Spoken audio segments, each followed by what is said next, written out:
Muitas pessoas vivem voltadas para si, para satisfação pessoal e acabam se embaraçando nas ciladas do inimigo da nossa alma. Esse é o estudo de número 1046 aqui do nosso canal Jaboque Vamos Orar. Você é muito bem-vindo a mais este estudo. Que o Senhor Jesus te abençoe grandemente e veremos sobre este assunto logo após a nossa vinheta.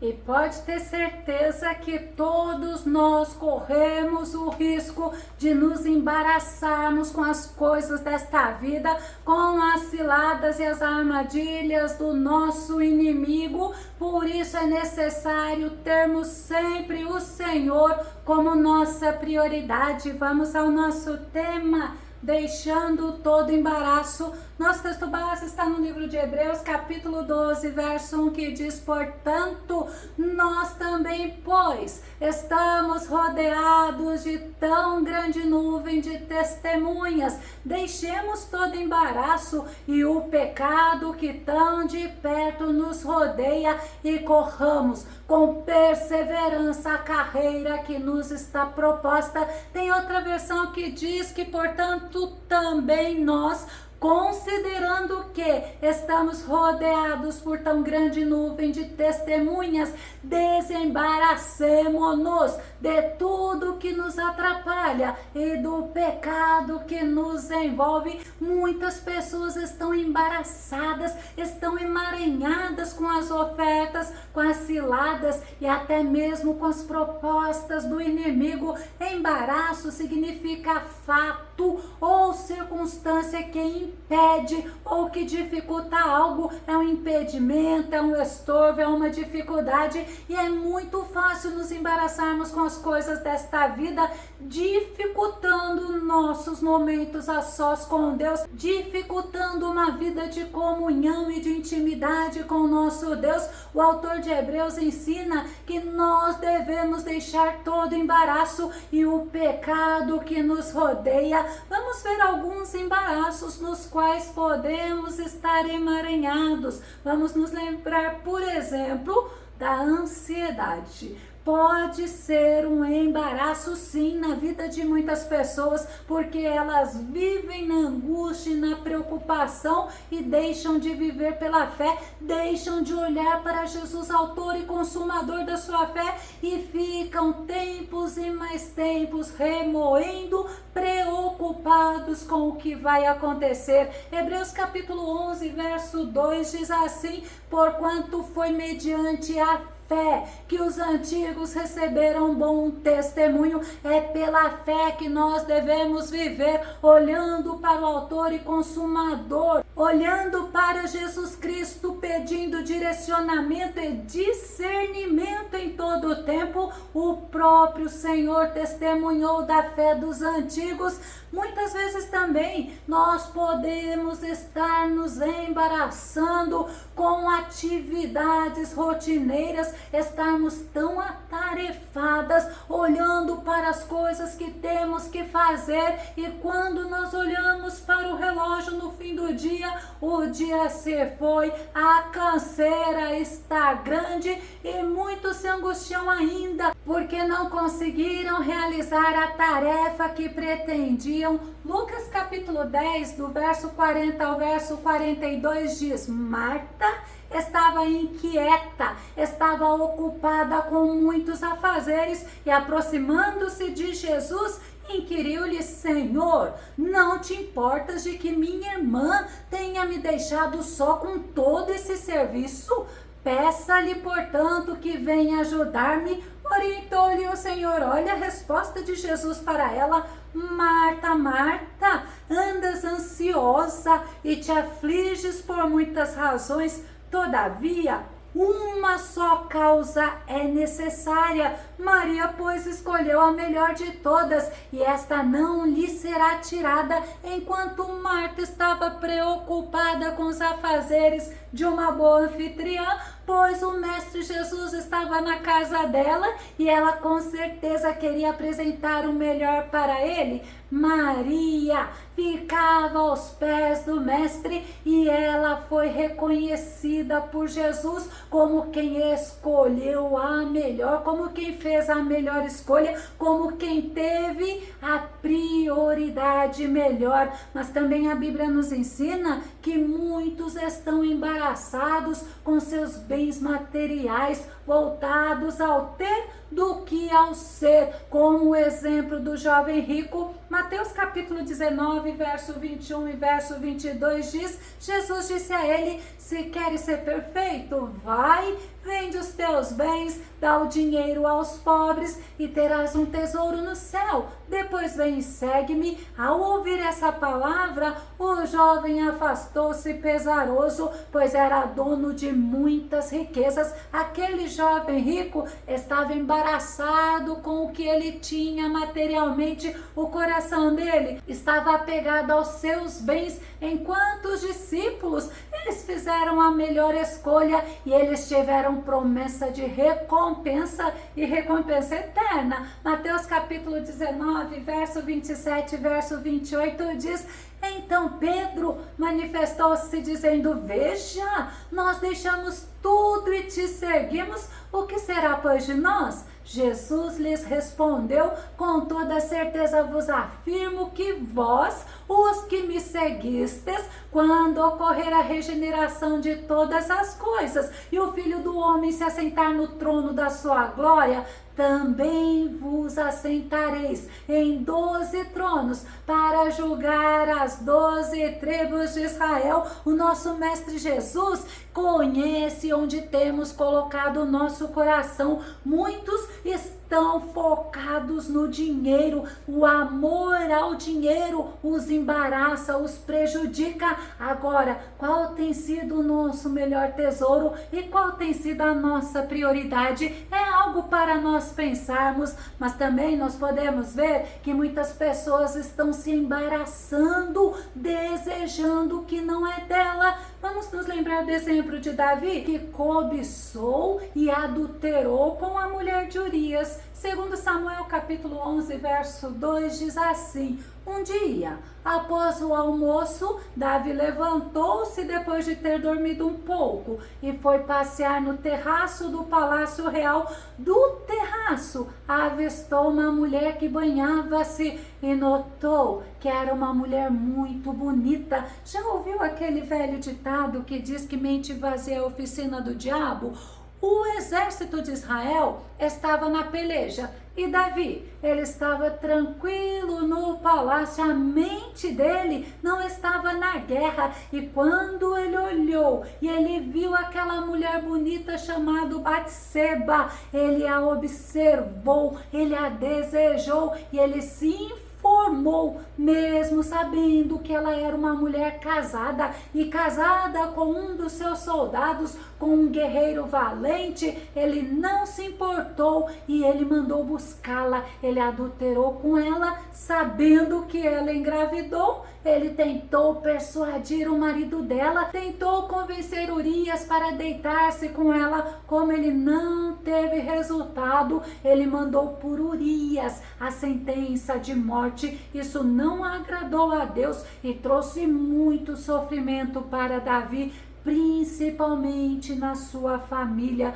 O Senhor, ele nos faz uma advertência através de Moisés. Deuteronômio capítulo 5, verso 21 diz: não cobiçarás a mulher do teu próximo, não desejarás para ti a casa do teu próximo, nem o seu campo, nem o seu servo ou serva, nem o seu boi, nem seu jumento, nem bem algum que pertença a teu próximo. Nós precisamos nos lembrar que nós não devemos querer o que não é nosso, pois isso se chama cobiça, e nós somos advertidos pelo Senhor para não praticarmos, nem de vez em quando. Não podemos ser cobiçosos. Existem pessoas que estão embaraçadas com as suas próprias famílias, colocando-as acima de Deus, honrando-as mais do que a Deus, cometendo o mesmo mesmo erro que o sacerdote Eli cometeu. 1 Samuel capítulo 2, verso 30 diz: portanto,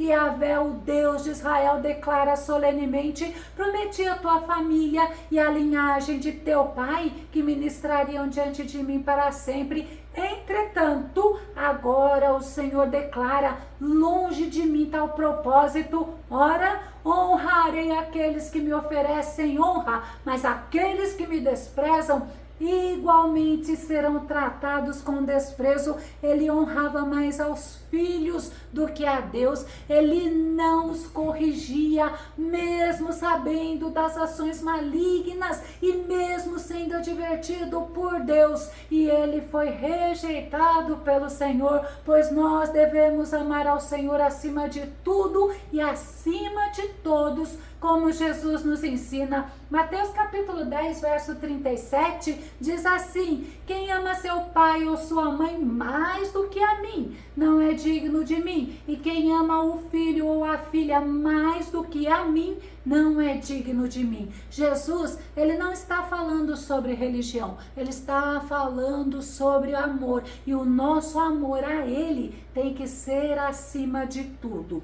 Mas também nós podemos perceber que existem pessoas embaraçadas com os desejos carnais, com os sentimentos, com as emoções e até com ilusões, mesmo sabendo que não estão agradando a Deus. Elas não buscam libertação e não renunciam aos seus desejos e os seus sentimentos. Lucas no capítulo 9, verso 23 diz: e Jesus proclamava às multidões: se alguém deseja seguir-me, negue-se a si mesmo, tome a sua cruz dia após dia e caminhe após mim. Nós precisamos entender que para vivermos, para andarmos com Jesus, é necessário morrermos para nós mesmos, é necessário renunciarmos a tudo que não o agrada, e isso é dia após dia. Nós não podemos colocar os nossos desejos, os nossos sentimentos, as nossas emoções acima de Jesus. Nós devemos valorizar mais a ordem de Jesus, como amar, perdoar e renunciar. Existem pessoas que estão embaraçadas, sabe com o quê? Com a incredulidade. Elas ficam esperando um sinal, uma prova, e se justificam que só irá crer se ela ver. Lembra de quem? Eu me lembrei logo de Tomé. Vamos ver? João capítulo 20, verso 25. Os outros discípulos, no entanto, anunciaram-lhe: nós vimos o Senhor. Mas ele respondeu-lhes: se eu não vir as marcas dos pregos nas suas mãos, não tocar o meu dedo onde estavam os pregos e não puser a minha mão no seu lado, não acreditarei. Tomé, ele fez uma condição para crer que Jesus tinha ressuscitado, e quando Jesus apareceu novamente, Jesus o repreendeu. João capítulo 20, verso 27. Então dirigiu-se a Tomé dizendo: coloca o teu dedo aqui e vê as minhas mãos, estende tua mão e coloca-a no meu lado. Agora, não sejas um incrédulo, mas crente. A incredulidade tem amarrado, tem embaraçado e tem aprisionado a muitos, pois eles determinam como deve acontecer para que eles creiam, e eles não percebem que estão sendo insubmissos ao Senhor. Eles não estão se submetendo ao Senhor, e nós devemos nos submeter ao Senhor e não o Senhor se submeter a nós. Infelizmente também nós vemos pessoas embaraçadas com a procrastinação. Sabe o que é? Deixa tudo para depois, inclusive o compromisso que ela tem com Deus. Elas se distraem com coisas passageiras e acabam fazendo as coisas para Deus relaxadamente. Paulo em Efésios capítulo 5, verso 15 e verso 16 diz: portanto, estai atentos para que o vosso procedimento não seja semelhante aos insensatos, mas andai em sabedoria, aproveitando bem cada oportunidade, porque os dias são maus. Paulo está ensinando que nós devemos aproveitar bem cada oportunidade, nós devemos remir o tempo, pois o resultado da procrastinação é estresse, é angústia e é dissabores. Existem muitas armadilhas do inimigo que acaba embaraçando, amarrando e aprisionando as pessoas. E nós podemos nos lembrar, por exemplo, de vícios, da idolatria, da mentira, hábito de falar mal dos outros, porque não dizer fofoca ou mexerico, não é verdade? Mas muitas pessoas têm o desejo de ser melhor do que o outro, são orgulhosas, dentre muitas formas que o diabo coloca para os embaraçar. Nós precisamos nos lembrar que nós somos soldados de Cristo Jesus e nós estamos numa guerra espiritual e precisamos estar sempre alerta e atentos às ciladas do nosso inimigo. Segundo Timóteo, capítulo 2, verso 4 diz: nenhum soldado em serviço se embaraça com negócios desta vida, a fim de agradar àquele que o alistou para a guerra. E tem outra versão que diz que nenhum soldado em serviço se permite envolver em negócios da vida civil, porquanto seu objetivo é agradar aquele que o recrutou para a guerra. Qual tem sido o seu objetivo? Será que você tem entendido que você é um soldado de Cristo, que você está numa guerra espiritual e que o teu objetivo deve ser agradar ao Senhor? Eu vou começar a concluir. Nós precisamos estar olhando sempre para o nosso general de guerra, que é Cristo Jesus. Nós devemos nos alimentar e também praticar os ensinamentos dele. Devemos buscá-lo com prioridade e nos lembrar sempre que nós teremos uma recompensa eterna e que aqui neste mundo tudo é passageiro. Se você gostou desse vídeo, se esse vídeo foi edificante na tua vida, ou se você tem algum comentário para fazer, alguma pergunta acerca do nosso tema, faça os seus comentários aqui no nosso canal, continue compartilhando os nossos vídeos nas redes sociais e dá o seu like. Se ainda não se inscreveu no nosso canal, eu te faço o convite para que você se inscreva e seja abundantemente abençoado pelo Senhor Jesus. E até o nosso próximo estudo aqui no nosso canal Jaboque Vamos Orar. Fica com Deus e Deus te abençoe.